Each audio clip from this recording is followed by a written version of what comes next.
अब फिगर देखते हैं इसकी। ये तेरे पास एक इस डायग्राम को रिप्रेजेंट करने का एक दूसरा वे है जिसे हम कहते हैं सेगमेंट पाइपलाइन। बेसिकली एक सेगमेंट है तेरे पास। S1 क्या है? एक S1 कॉम्बिनेशनल सर्किट है। S1 जब एक इनपुट रजिस्टर के साथ मिल जाता है ये बन जाता है एक सेगमेंट, वन सेगमेंट।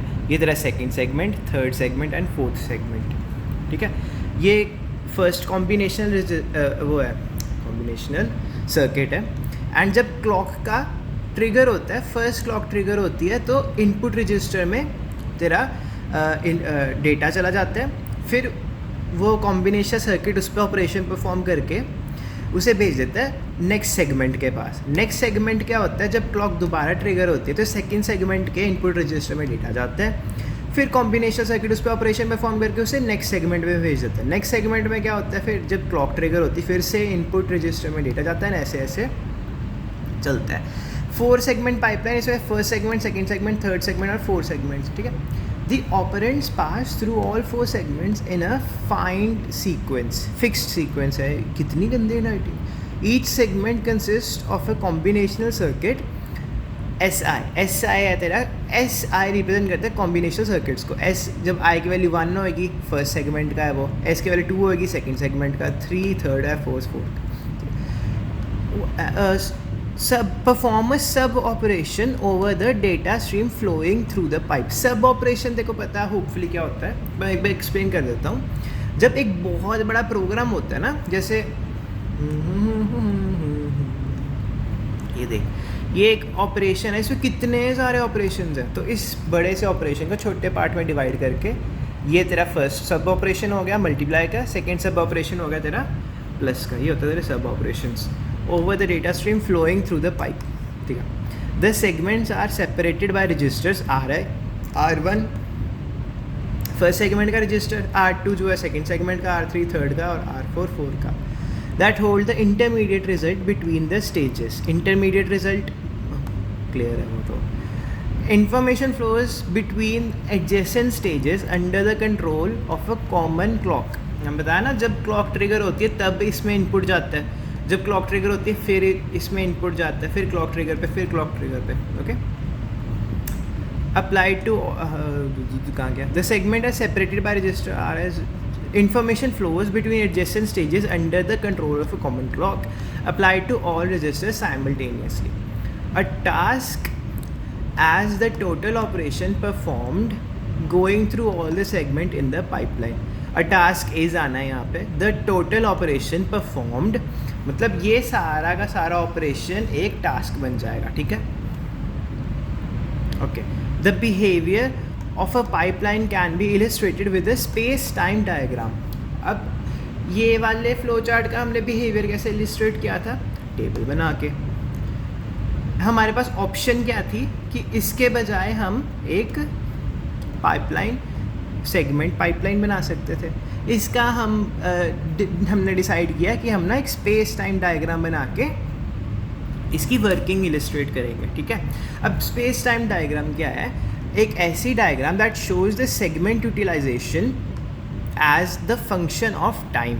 ये है तेरी सेगमेंट यूटिलाइजेशन। ये क्लॉक का 1, सेकेंड क्लॉक का 3rd 4th 5th 6th 7th 8th 9 ये क्लॉक ट्रिगर्स है। एंड ये तेरे 4 segment, segment 1, segment 2, segment 3, segment 4। ठीक है, तो अब इसमें क्या होता है? The horizontal axis displays the time in clock, मैंने तेरे को बताया ये क्लॉक टाइम है। And the vertical axis gives segment number, ये सेगमेंट नंबर है। The diagram shows task T1 T2 3T, ये 6 टास्क हैं तेरी जो परफॉर्म होनी है 4 सेगमेंट में डिवाइड हो गए। ठीक है, तो सबसे पहले क्या हुआ कि जो टास्क T1 है उससे हमने दे दिया सेगमेंट 1 को कि भाई सेगमेंट 1 ये पकड़ तेरी टास्क हो जा शुरू।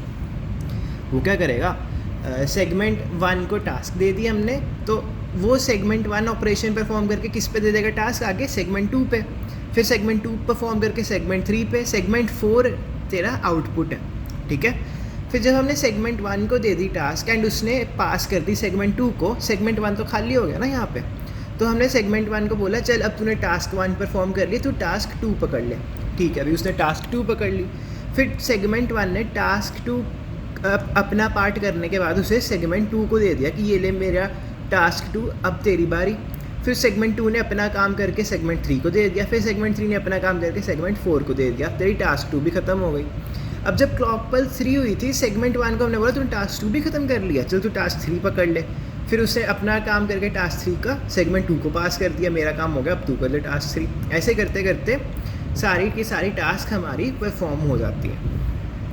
और इसी चीज़ को तूने पेपर में जाके एक्सप्लेन कर देना कि कंप्लीटेड फ्रॉम द, ये सारा का सारा उन्होंने वही वो किया कि हाँ बताया क्या है कि कैसे परफॉर्म होता है। Now consider the case where k segment pipeline with the clock cycle time TP is use to evaluate n task. Basically तेरे पास n टास्क है, ठीक है, एंड तेरे पास k सेगमेंट्स है, T1 T2 3C से लेके Tn तक तेरे पास बहुत सारे टास्क हैं। एंड अगर बहुत सारे टास्क होंगे तो उन्हें बहुत सारे सेगमेंट्स लगेंगे ना परफॉर्म होने के लिए, तो तेरे पास k सेगमेंट्स है एंड n टास्क है, ठीक है। The first task T1 require a time equal to k into TP, first segment into TP, TP क्या है तेरा क्लॉक साइकिल टाइम, ये तेरे फर्स्ट टास्क को कंप्लीट होने के लिए इतना टाइम चाहिए, ठीक है। Since there are k segments in the pipe, ठीक, segment into clock cycle time, ये तेरा टाइम होता है required by a task to complete its operation, ठीक है। The remaining n-1, total n task है ना, n में से एक टास्क तो ख़त्म हो गया, बाकी कितने n-1 बच गए। emerge from the pipe at the same rate of 1 task per clock cycle and they will be completed after a time equal to n-1 into TP। अगर एक टास्क को k टाइम लगता है, k इंटू TP, हर एक task को इतना ही time लगा, k into TP, k into TP, k into TP, ठीक है। और n-1 टास्क को कितना टाइम लगेगा, n-1 इंटू TP, ठीक है। Therefore to complete n task using a k segment pipeline requires k, जो हमारा ये वाला k था, प्लस n-1 क्लॉक साइकिल्स, ठीक है। हमारी n टास्क को कितना टाइम लगेगा कंप्लीट होने में, k प्लस n-1 टास्क को कंप्लीट होने में टाइम लगेगा n-1 इंटू TP, और 1 टास्क को कंप्लीट होने में टाइम लगेगा k इंटू TP। अब इसकी एग्जांपल से समझते हैं इसे, ठीक है। अब डायग्राम जो है ऊपर हमने बनाई थी, कहाँ गई ये वाली डायग्राम 9 हाँ, ये वाली जो डायग्राम बनाई थी इसे एक बार ध्यान से देख ले, इसकी एग्जांपल है ये वाली। हाँ, शोज 4 सेगमेंट टास्क है ना, 4 सेगमेंट्स है, 4 उसमें इनपुट रजिस्टर्स हैं एंड 4 उसमें कॉम्बिनेशनल सर्किट्स हैं। The segment time required to complete the all operations is 4 + 6 - 1। देखते हैं इसमें k + n-1 हमने उसमें अप्लाई करना है। तो k क्या तेरे कितने सेगमेंट्स है, 1 segment, 2 segment, 3 segment and 4 segment. 4 into 4 + n, total task कितनी करवाई थी हमने उससे, 1 2 3 6 टास्क करवाई थी, तो 6 - 1 यहाँ पे आ गया। k + n-1 में हमने पुट कर दिया 4 सेगमेंट्स k की जगह, टोटल टास्क 6 थी, तो 6 - 1 5, 4 + 5 = 9, तो 9 क्लॉक साइकिल चाहिए उसे कंप्लीट होने में। एंड लो एंड बिहोल्ड यहाँ पे 9 क्लॉक साइकिल्स में ही काम पूरा हुआ था, ठीक है। अब हम चलते हैं स्पीड अप कैसे करते हैं। Next consider a non pipeline unit that performs the same operation and takes a time equal to Tn to complete each task. Basically एक नॉन पाइपलाइन, अब पाइपलाइन नहीं है, नॉर्मल सा कोई तेरे पास वो है फंक्शन ऑपरेशन जो परफॉर्म कर रहा है, और उसे कितना टाइम लगता है, Tn। एक रैंडम टाइम ले लिया, कुछ भी T1 ले सकता था, T2 ले सकता था, कुछ भी ले सकता था, हमने Tn ले लिया कि उसे Tn टास्क परफॉर्म करने के लिए Tn टाइम लगता है, ठीक है। For n task n Tn time लगता है, ठीक है। The speed up of a pipeline processing over equivalent non pipeline processing is defined by the ratio. अब कि कितना स्पीड अप मिला है हमें पाइपलाइन यूज़ करके as compare to non pipeline वाले प्रोसेस, वो इससे डिफाइन होते हैं। मतलब अगर तेरा नॉन पाइपलाइन वाला प्रोसेस था, जिसे नॉन पाइपलाइन वाला प्रोसेस 1 था, एंड तूने उसी प्रोसेस को पाइपलाइन यूज़ करके ख़त्म किया, एंड तेरे को कितना स्पीड इंक्रीज़ हुआ पाइपलाइन यूज़ करने से, पाइपलाइन यूज़ करके कितना बेनिफिट मिला तेरे को, स्पीड इंक्रीज़ होने का, वो ये फॉर्मूला होता है। NTN क्या है कि तेरे जो नॉन पाइपलाइन यूनिट था उसे कितना टाइम लगा टोटल n टास्क परफॉर्म करने का, ओवर क्या है k plus n minus one, k plus n minus one into TP, ठीक है। ये है तेरा पाइपलाइन वाली चीज़ों को कितना लगा टाइम टास्क परफॉर्म करने में, ओके। ये तेरा नॉन पाइपलाइन वाले को टास्क परफॉर्म करने में कितना टाइम लगा, और ये तेरे पाइपलाइन वाले को n टास्क कंप्लीट करने के लिए कितना टाइम लगा। As the number of tasks increase, n becomes much larger than k minus 1 and k plus n minus 1 approaches to value of n। इसका मतलब क्या है कि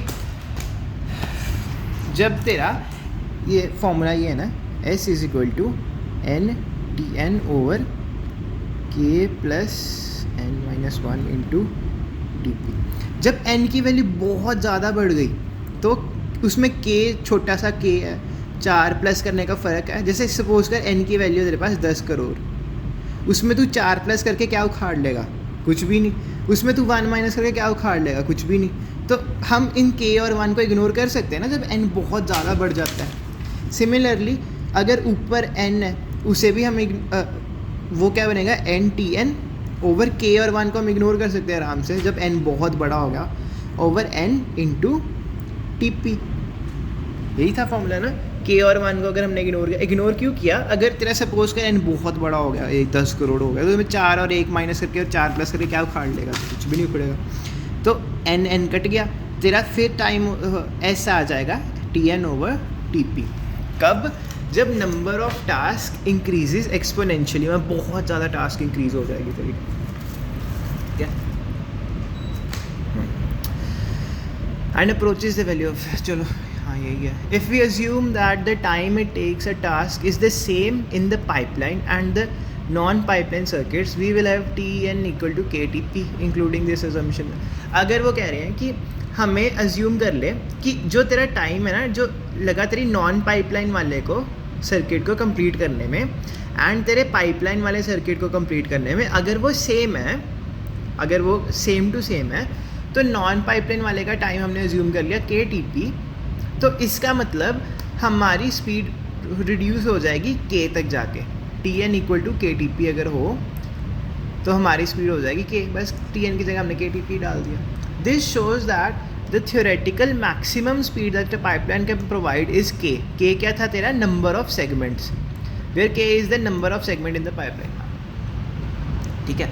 to clarify the meaning of this speed of ratio consider the, अब इसका मतलब क्या है, न्यूमेरिकल आ गया एक, वाह फेवरेट पार्ट तेरा। To clarify the meaning of this, okay, let the time it takes to process sub operation each segment equal to TP, तो उन्होंने दिया हुआ है 20 मिली सेकेंड, ठीक है। फिर उन्होंने k दिया हुआ है हमें 4, n दिया हुआ है 100 एंड पाइपलाइन का हमें फॉर्मूला पता है ना, ऊपर हमने निकाला था यहाँ पे फॉर्मूला, ये रहा, हमने पुट कर दिया उसमें अपना, सब हमारा आ गया 20-60 मिली सेकेंड्स तेरी पाइपलाइन वाले सिस्टम को लगता है काम कंप्लीट करने में। अब हमने अज्यूम किया था कि Tn इजिकल टू KTP ना, अभी यहाँ पे अज्यूम करके हटे हम यहाँ ऊपर Kn इजिकल टू KTP, तो हमने उसमें वैल्यू पुट कर दी, तो हमारा कितना आ गया 8000 मिली सेकेंड्स टू कंप्लीट कितनी टास्क, 100 टास्क, और एक टास्क को हमें लगेगा 80 मिली सेकेंड कम्प्लीट करने में।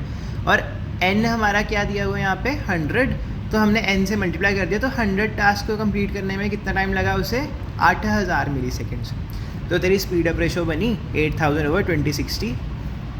बेसिकली देखो दो फॉर्मूला याद रखने हैं इसके लिए, फर्स्ट तो ये है एंड सेकेंड है Tn KTP इंटू n होएगा तेरा टोटल नंबर ऑफ टास्क। ये है तेरे 1 टास्क को परफॉर्म करने के लिए टाइम, इसे n से मल्टीप्लाई कर देगा तो n टास्क परफॉर्म करने के लिए ये टाइम लगेगा, ठीक है। ये तेरी स्पीड अप रेशो निकल के आ गई। As the number of task increase the speed up will approach with, ये तो उन्होंने एक्सप्रेशन लिखा, ओके। तो duplicate the theoretical speed advantage of the pipeline process, मतलब अगर देखो अपने जो प्रोसेस तूने बिना पाइपलाइन के किया है, अगर उसी को तूने पाइपलाइन वाले प्रोसेस की स्पीड के साथ मैच करवाना है, मतलब जो तूने प्रोसेस बिना पाइपलाइन वाले सर्किट को यूज़ किया एंड एक तूने पाइपलाइन वाले सर्किट को यूज़ करके प्रोसेस किया, पाइपलाइन वाले सर्किट की डेफिनेटली स्पीड ज़्यादा होगी, क्यों, उससे पैरेलल प्रोसेसिंग की है। अगर देखो इन इसको और इसको